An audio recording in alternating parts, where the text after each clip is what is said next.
Hi, this is Dr. Rahul Pandya. Welcome to our channel.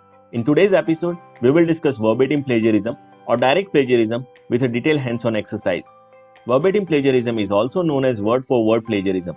Before we begin, if you haven't subscribed to our channel, please subscribe and hit the bell icon so you wouldn't miss the upcoming episodes. Verbatim or direct plagiarism occurs when we copy information directly from a source without citing the sources. It could be a complete or a partial copy. Verbatim plagiarism occurs when we purposefully copy information including text, images, diagrams, pictures, music, videos, charts, data, etc. without citing the sources or taking written permission from the respective publishers. When submitting assignments, project reports, term papers, etc., students often copy from the internet sources or from their friends' work. The following solutions can easily avoid verbatim plagiarism. Always be original and express your ideas in your own words. Definitely, you can refer to the existing sources of information. However, copy pasting will lead to verbatim plagiarism. Therefore, if you want to refer to any published information, paraphrase or rewrite that information in your own words and cite all the sources from which the information is borrowed. During paraphrasing, make sure that the original meaning of the information remains intact. In other words, do not change the meaning of the borrowed information. Use quotation marks if you are borrowing the information without paraphrasing followed by the citations.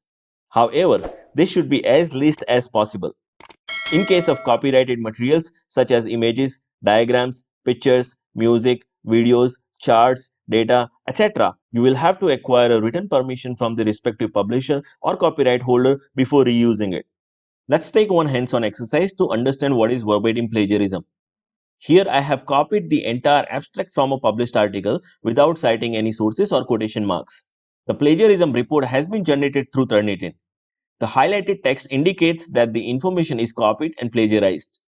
Clearly, it has detected and identified the sources of copied information. This is called verbatim or word-for-word plagiarism. Verbatim plagiarism may lead to severe consequences in professional career. If you want to know more about the consequences of plagiarism, please go through the episode referred in the I button. As discussed, verbatim plagiarism can be avoided by applying three solutions. In the present exercise, we will apply paraphrasing followed by citing the source. As you can observe, the complete information has been rewritten or paraphrased without altering its meaning.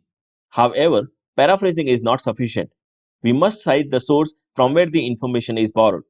After paraphrasing and citing the source, we generated the plagiarism report through Turnitin.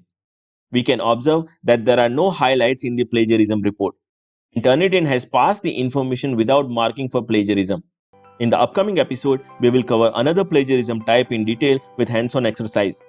Therefore, please subscribe to our channel so you wouldn't miss the upcoming episodes. Before we leave, please do not forget to like and share the episode. Thank you very much.